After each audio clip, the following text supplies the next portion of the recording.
चलिए आज हम लोग बात करते हैं किसके, परमाणु और नाभिक के लघु उत्तरीय प्रश्नों की, जो भी आज तक पूछे गए हैं। ऑब्जेक्टिव तो आपने कर लिया, यदि उसके जो फॉर्मूले का लिस्ट आपको मैंने दिया तो वो यदि याद रहेगा तो यहाँ भी काफी आपको हेल्प मिलेगा। तो आराम से समझ समझ के करते हैं।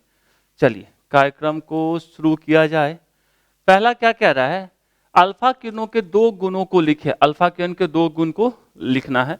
तो हमने यहाँ कितना लिख दिया है, 5 लिख दिया है। 2 तो आपको याद रहेगा, कम से कम 3-4 याद रखिए, क्योंकि आपके 5 मार्क्स के क्वेश्चंस के अंदर भी ये चीजें आती हैं। चलिए पहला क्या बात करें तो अल्फा किरणें का द्रव्यमान प्रोटॉन के द्रव्यमान का 4 गुना होता है। पहली बात ध्यान में रखना है। दूसरा, इन किरणों पर 2 इकाई धन आवेश होता है। यहां देख रहे हैं मास 4 गुना होता है जबकि 2 इकाई धन आवेश होता है। ठीक है, ये किरणें चुंबकीय क्षेत्र विद्युतीय क्षेत्र के द्वारा विक्षेपित हो जाती हैं। आवेश है तो चुंबकीय क्षेत्र से भी गुजरेगा चाहे विद्युतीय क्षेत्र से गुजरे, स्वाभाविक सी बात है वो विक्षेपित होगा ही होगा। ऑलरेडी आपने चुंबकीय क्षेत्र के बारे में भी पढ़ा है और विद्युतीय क्षेत्र के बारे में भी पढ़ा है। तो वहां से यदि आवेश कोई गुजरता है तो उसके बल लगता है, तो बल के कारण क्या होता है, वो अपनी दिशा को बदलता है। ठीक है, नेक्स्ट, अधिक द्रव्यमान होने के कारण इन किरणों की भेदन क्षमता कम होती है। जैसे यहाँ देख रहे हैं ये अल्फा है, ये बीटा है, ये गामा है, तो ये इसको नहीं भेद पा रहा है, जबकि बीटा इससे गुजर के यहां जाके रुका और जबकि गामा कहां तक पहुंचा, इस दोनों को से निकल गया। तो सबसे कम किसकी भेदन क्षमता होती है, अल्फा की, उससे ज्यादा बीटा की, उससे भी ज्यादा गामा किरणों की होती है। ध्यान में रखेंगे ये किरणें उष्मीय प्रभाव उत्पन्न करते हैं, मतलब कहीं पे पड़ेगा तो वहां पे हीट उष्मा उत्पन्न करेगा। तो ये 5 पॉइंट्स हैं, कम से कम 4 आपको याद रखने हैं, पक्का वाला। चलिए अच्छी बात है।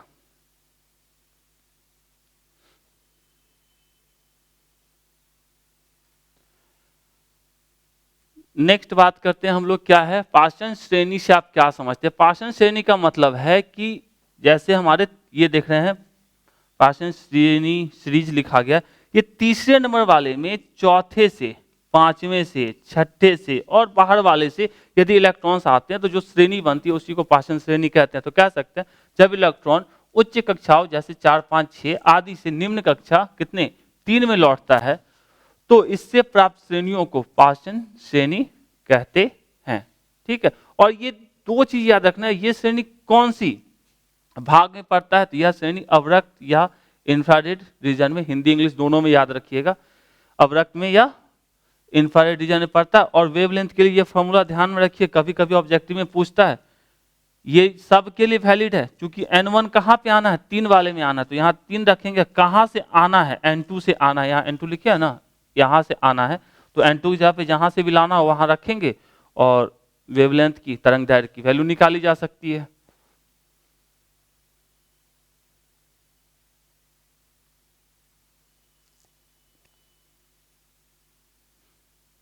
नेक्स्ट हमारा है बीटा किरणों के 2 गुणों को लिखे। बीटा किरणें, इसी को ना बीटा कहते हैं, निगेटिव चार्ज जिसके ऊपर होता है, तो कह सकते हैं इन किरणों पर 1 इकाई का ऋण आवेश होता है। दूसरी बात, बीटा किरणें चुंबकीय क्षेत्र और विद्युतीय क्षेत्र दोनों के द्वारा विक्षेपित हो जाती है। अल्फा भी विक्षेपित होती है, बीटा भी होती है। क्यों? क्योंकि अल्फा पे भी आवेश था और बीटा पे भी आवेश है। ओके, इन किरणों की भेदन क्षमता अल्फा किरणों से अधिक होती है। यहाँ देख भी रहे हैं अल्फा यहीं पे जाके रुक गया जबकि बीटा इसको टप गया यहाँ तक। तो जो टप गया ज्यादा दूर तक गया उसको भेद सका, मतलब भेदन क्षमता ज्यादा होगी, तब तो इस पार से उस पार चला गया। ओके, ये किरणें फोटोग्राफिक फिल्म को प्रभावित कर देती है, अच्छी बात है, कर देती है। बीटा किरणें कृत्रिम रेडियो एक्टिविटी उत्पन्न कर सकता है, मतलब बीटा किरणों से कृत्रिम रेडियो एक्टिविटी उत्पन्न की जा सकती है। तो ये 5 पॉइंट है, कम से कम 4 याद रखिए और 5 मार्क्स में आपको पक्का वाला मिलेगा ये क्वेश्चन।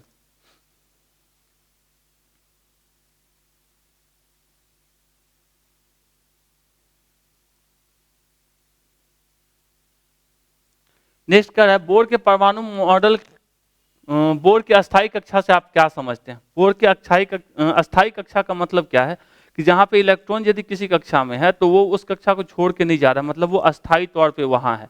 तो उसके लिए कुछ कंडीशंस होते हैं।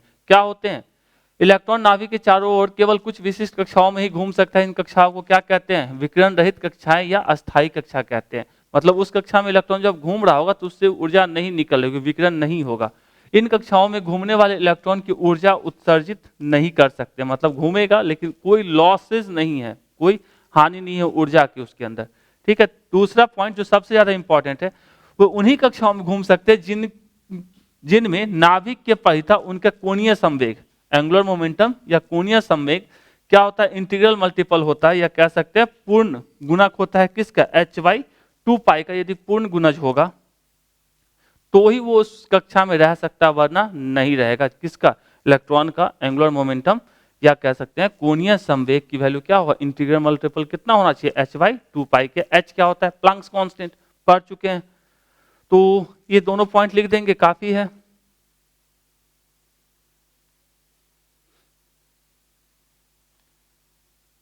नेक्स्ट, बोर मॉडल की कमियां। परमाणु के बोर मॉडल की 2 कमियों का उल्लेख करें। अपन ने 4 लिख दिया, 2 ही पूछ रहा है, कोई बात नहीं है।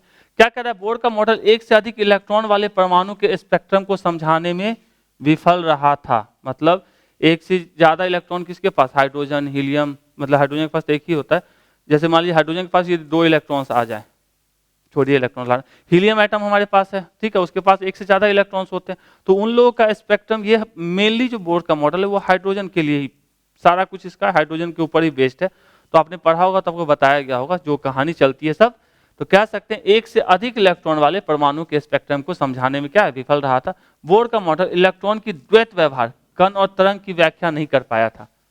हम लोग जानते हैं वेव नेचर, ठीक है, डुअल नेचर। तो कण और क्या, तरंग, दोनों की तरह काम करता है वेव हमारा, तो उस चीज को ये नहीं कर पाया था।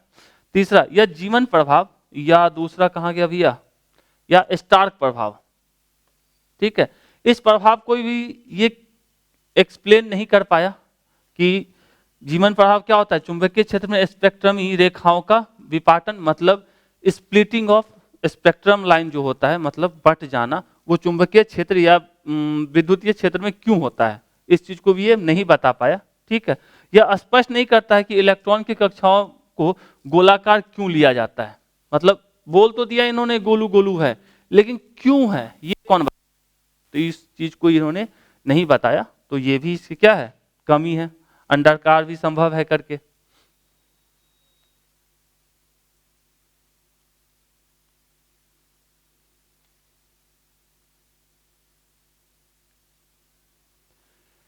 क्या कह रहा है डी के, रेडियो एक्टिव तत्व पदार्थ का क्षय नियतांक इतना प्रतिवर्ष है, उसके अर्ध आयु क्या होगी।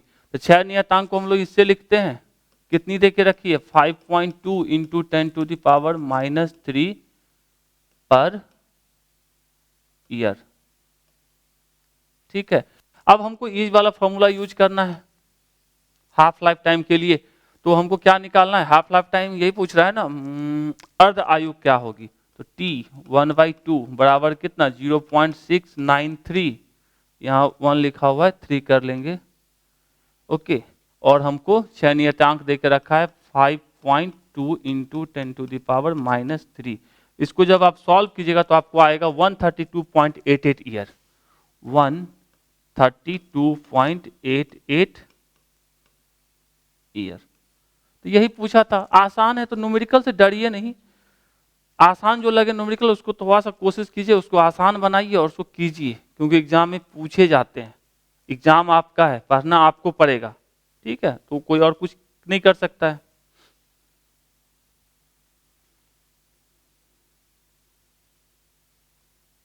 नेक्स्ट क्या रहा है, एक रेडियोएक्टिव नाभिक निम्न ढंग से क्रमानुसार क्षय करता है। अच्छी बात है, यदि नाभिक ए के लिए परमाणु संख्या और द्रव्यमान इतना इतना हो तो नाभिक A3 के लिए इन संख्याओं का मान क्या होगा। तो ठीक है, जो लिखा हुआ उसी को कर लेते हैं। ए के बारे में हमको क्या बोल रहा है, इसका 92 है और 238 ओके। इसमें से निकला कौन पहले, अल्फा। हम जानते हैं अल्फा निकलता है तो क्या फर्क पड़ता है, जेड, मतलब परमाणु क्रमांक में 2 और परमाणु द्रव्यमान में 4 की कमी आती है। तो 2 इसमें से जाएगा तो ये क्या बच जाएगा, 90, और इसमें से 4 जाएगा तो 2, 3, 4 ए। अब क्या निकला, इसमें से बीटा निकला। बीटा के निकलने से क्या होता है, परमाणु क्रमांक 1 बढ़ जाता है, तो बढ़ा दीजिए 1, तो ये हो जाएगा 91 और ये हो जाएगा 2, 3, 4 और ये हमारा A1, ये हमारा A2, ओके। अब क्या कर रहा है, नेक्स्ट क्या है, गामा निकलेगा, गामा को निकाल दिए, गामा, तो इसमें कोई फर्क नहीं पड़ता है, तो यहाँ जस का तस, मतलब A3 91 और 234, तो कितना हो जाएगा, संख्या का मान कितना होगा, 91 हमारा हो जाएगा परमाणु संख्या, और 234 क्या हो जाएगा हमारा परमाणु द्रव्यमान। इजी तो है, इतना आसान है, 91 234। तो ये सब क्वेश्चन पूछता तो एकदम बनना चाहिए कंठस्थ होके।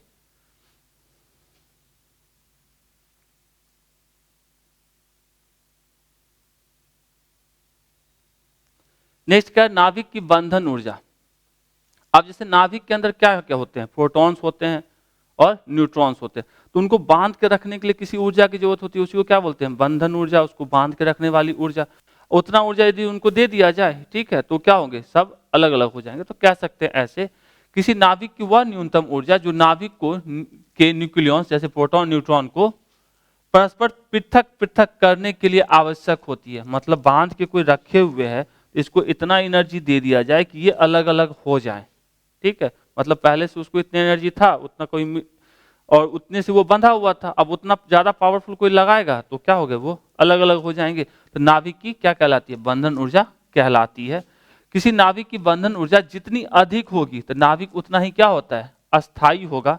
बंधन ऊर्जा नाभिक के अस्थायित्व की माप होती है, मतलब उसकी बाइंडिंग एनर्जी जो होती है, जितना ज्यादा किसी पास बाइंडिंग एनर्जी होगी वो उतना ज्यादा स्टेबल होगा। मतलब उसको, जैसे रेडियो एक्टिव एलिमेंट्स नाम सुने हम लोग, क्या होता है, वो स्टेबल न्यूक्लियस नहीं होता उसका, क्योंकि उसकी बाइंडिंग एनर्जी क्या होती है, कम होती है। लेकिन इसमें कम होती है तो उतना थोड़ा सा भी एनर्जी मिलता है, वो क्या करता है, फटाक से स्प्लिट हो जाता है, पता चलता है 1 से 2 में टूट गया। तो ऐसे देख रहे हैं, बाइंडिंग एनर्जी बंधन ऊर्जा जो ही देंगे तो ये क्या हो गया, अलग अलग हो गए।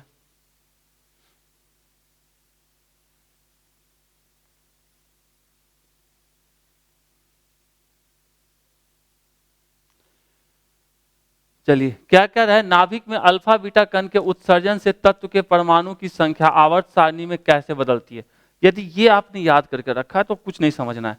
यहां देखिए, यदि अल्फा निकलेगा, ठीक है, तो जेड में क्या फर्क पड़ा, 2 कमी आई, मतलब वो बाएं आ जाएगा, ठीक है, दाएं जाता तो बढ़ता था ना उसका एटॉमिक नंबर, तो बाएं आएगा तो घटेगा, मतलब 2 पीछे आएगा।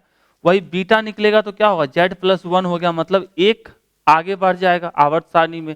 जबकि गामा यदि निकलेगा तो कोई फर्क नहीं पड़ने वाला। तो यही बात को लिखे हैं, अल्फा क्षय के दौरान नाभिक के परमाणु संख्या 2 इकाई कम हो जाती है, इसलिए नाभिक आवर्त सारणी में बाईं ओर खिसक जाता है, मतलब पीछे आ जाता है।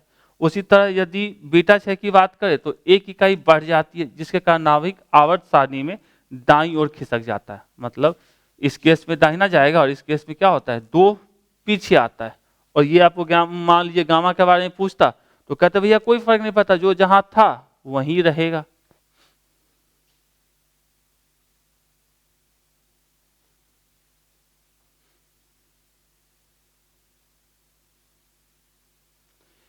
कह रहा है अल्फा किरण की उत्पत्ति को समझाएं। अल्फा किरण कब निकलता है, जब कोई अनस्टेबल, ठीक है, जिसकी नाभिक कम अस्थाई होता है, वो जब टूटता है तो वहां से क्या होता है, अल्फा कंस निकलते हैं। तो कह सकते हैं ये उच्च परमाणु द्रव्यमान के रेडियो धर्मी पदार्थ जैसे यूरेनियम, रेडियम, थोरियम, प्लूटोनियम आदि के परमाणुओं के नाभिकों के विघटन की क्रिया से उत्पन्न होती है।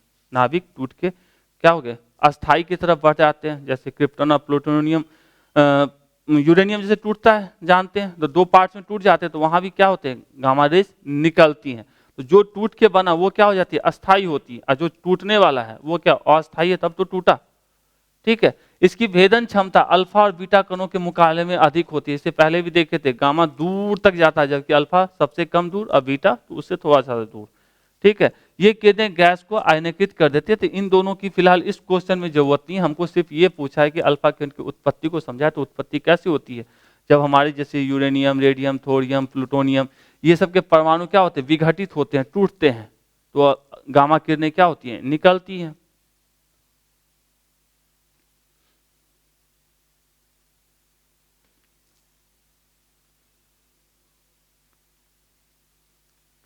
क्या नाभिकीय विखंडन और नाभिकीय संलयन में अंतर समझाए। ये क्वेश्चन आपके मॉडल पेपर के अंदर भी इस साल 2023 में है, वहां भी हम इसकी बात कर चुके हैं, फिर भी थोड़ा सा देख लीजिए। नाभिकीय विखंडन में क्या होता है, एक भारी नाभिक 2 हल्के नाभिकों में टूट जाता है, जबकि नाभिकीय संलयन में क्या होता है, एक दो हल्के नाभिक एक भारी नाभिक बनाते हैं।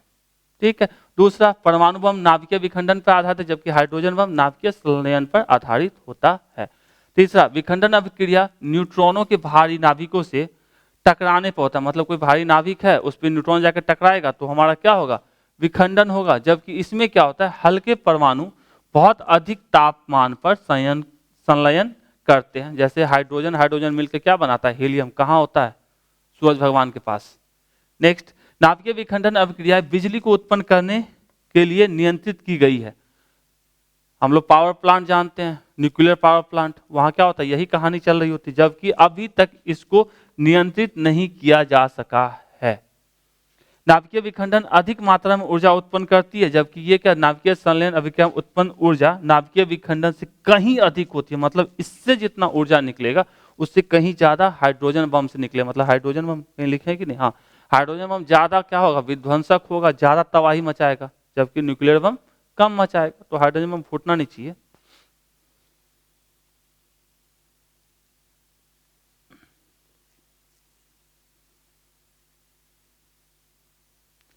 नेक्स्ट, हमारा क्या है, अल्फा किरणों के किन्हीं दो गुणों को लिखा है। अल्फा किरण ऑलरेडी आप इलेक्ट्रोमैग्नेटिक वेव्स के अंदर ही पढ़े हैं, इसके ऑब्जेक्टिव में ही पढ़े हैं। तो सबसे पहली बात तो विद्युत चुंबकीय तरंगें होती हैं, ये तो एकदम यूनिवर्सल है। तो और भी कुछ चीजें लिख सकते हैं। अल्फा किरणें का स्थिर द्रव्यमान शून्य होता है। क्यों होता है, क्योंकि इलेक्ट्रोमैग्नेटिक वेव्स होती हैं, विद्युत चुंबकीय तरंगें होती हैं। ठीक है, अल्फा किरण विद्युत चुंबकीय तरंग है, ठीक है, अच्छी बात है। एक्सरे के उत्पादन के लिए उच्च वोल्टेज की आवश्यकता होती है, मतलब हाई वोल्टेज पे ये उत्पन्न किया जाता है। ये एक सीधी रेखा में चलते हैं और इनके साथ कोई विद्युत आवेश नहीं होता है। तो एक्सरे के साथ कोई आवेश नहीं होता। यदि ये चुंबकीय क्षेत्र से गुजरे या विद्युतीय क्षेत्र से गुजरे तो इन पर कोई फर्क नहीं पड़ता, ये जैसे जा रहे थे वैसे ही जाएंगे। और ये निर्वात में भी यात्रा कर सकते हैं, क्योंकि ये चुंबकीय तरंगे, विद्युत चुंबकीय तरंगे हैं, तो निर्वात में तो जा ही सकती है, कॉमन सी बात है।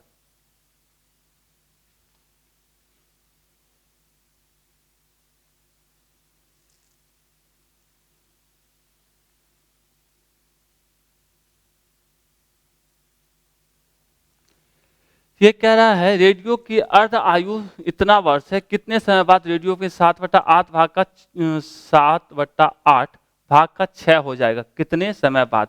देखिए इसका दो तरीके से, आप यदि इंग्लिश मीडियम वाले में जाकर देखो तो दोनों मेथड बताएं, आपको आसान सा मेथड बताते हैं।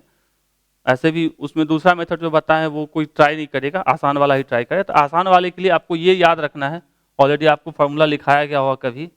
ठीक है, तो कितना भाग 6 हो जाता है, 7/8 भाग। मान लो शुरुआत में प्रारंभिक इसका मान होता n0, तो t समय के बाद इसमें कितना बचा, n बराबर कितना, 7/8 भाग का 6 हो गया। मतलब शुरुआत में इतना था, इसमें से कितना 6 हो गया, 7/8 n0 का।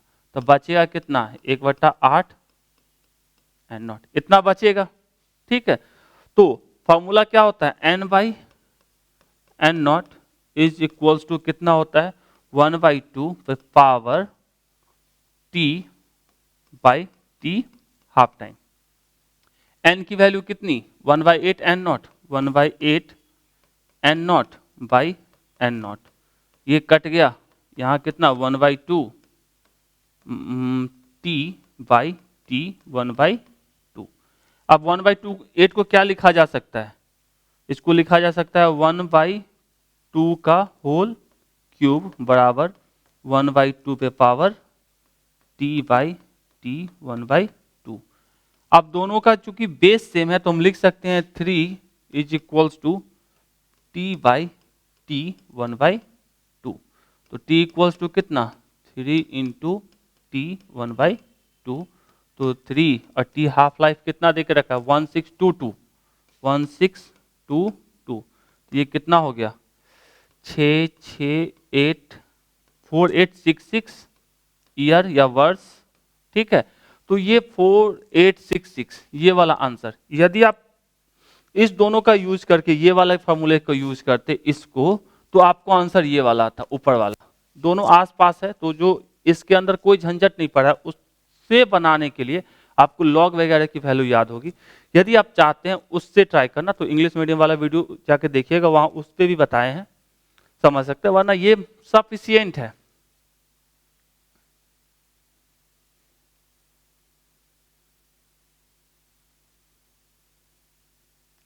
नेक्स्ट, ये कह रहा है हमारा यूरेनियम इतना के 1 ग्राम के नमूने की सक्रियता क्या होगी यदि उसका अल्फा क्षय हेतु अर्धकाल इतना है। मतलब अर्धकाल कितना दिया है, T1/2 दे के रखा है 4500 इंटू 10⁶। ठीक है, सक्रियता मतलब ए हमको चाहिए, ए बराबर कितना, ये फॉर्मूला यहां से। ठीक है, तो अब यहां पे ना हमको डेल की वैल्यू पता है ना एन की वैल्यू पता है, तो डेल तो चलो हम इससे निकाल लेंगे, क्षय नियतांक से। ठीक है, इससे निकालेंगे, लेकिन एन कहां से निकालेंगे, तो एन निकालने के लिए हमको कितना ग्राम, 1 ग्राम नमूना कितना, यूरेनियम 238।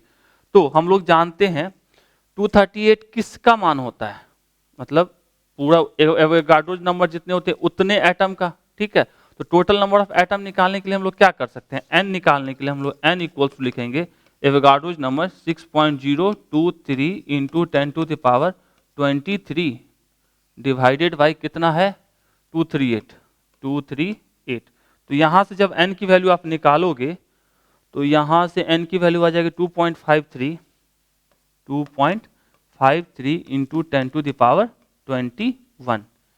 ये निकल गया। चलिए अब a निकाल लेते हैं, a बराबर कितना आ जाएगा, इसके जगह पे लिख सकते हैं, ये हमारा है तो इसके जगह पे लिख लिए हम लोग 0.693 divided by T1/2 into n की वैल्यू कितनी, इसको ऐसे कर लिए, इसको इस साइड और इसको नीचे। तो अब एन की वैल्यू है इतना 2.53 इंटू 10⁻ कितना 21। और इसको जब आप पूरा सॉल्व करेंगे तो आपको ये आंसर आ जाएगा, T1/2 की वैल्यू ये दे के रखा है, इसको रख देंगे तो आपका आ जाएगा कितना 1.237 इंटू 10⁴ पर ईयर। अब हो सकता है कि आप क्वेश्चन बैंक करो उसके अंदर आपको ये आंसर ना मिले, तो बाबू आपको लगता है कि वो सही है तो आप उसके साथ जाइए। ठीक है, हम जो भी बता रहे हैं जो फॉर्मूला है उसके ऊपर बेस्ड होके बता रहे हैं, तो इससे डाउट क्वेश्चन बैंक पे करना है उस पे कीजिए, हम पे करना है हम पे कीजिए, आपको जो अच्छा लगे वो कीजिए। ठीक है, तो ये आपका आंसर आ जाएगा, वहां आंसर ये नहीं है और क्या निकालना चाह रहा है वो वही जानेगा।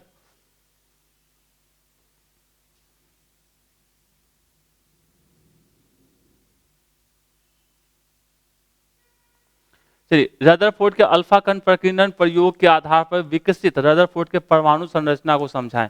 तो रदरफोर्ड का जो ये एक्सपेरिमेंट हुआ था उसमें क्या देखा गया कि अल्फा किरणों को छोड़ा गया तो क्या हुआ कि मैक्सिमम, ठीक है, क्या हो गया कि बिना डिफ्लेक्शन के, मतलब अपनी दिशा को बिना बदले हुए सीधे निकल गए। कुछ जो थे वो थोड़े से एंगल पे मुड़ गए और बहुत ही कम कुछ जो थे वो पीछे आ गए। इससे क्या क्लियर निकला कि केंद्र में कोई एक भारी सी चीज है जिस जो धन आवेशित है और सारा का सारा द्रव्यमान वहीं पे उसका है। ठीक है, और इलेक्ट्रॉन्स जो होते हैं उसके चारों ओर घूम रहे होते हैं, तो उसी चीजों को लिख देना है। तो क्या कहे, परमाणु का अधिकतर भाग खोखला होता है, इसलिए अधिकतर अल्फा कण सीधे निकल जाते हैं। ठीक है, परमाणु केंद्र में परमाणु का संपूर्ण धनात्मक आवेश विद्यमान रहता है, तब तो वो बैक रिवर्स मारा। ठीक है, 180 पे घूम के अल्फा आ गया वापस। तीसरा, नाभिक का आकार परमाणु के आकार की तुलना में बहुत ही कम होता है या बहुत ही छोटा होता है, जानते हैं ऑलरेडी। तो ये आप थोड़ा सा लिख देंगे, छोटा सा फिगर यदि बनाना चाहे जो आपको सर पढ़ाए होंगे उसको, तो आपके लिए सफिशियंट है।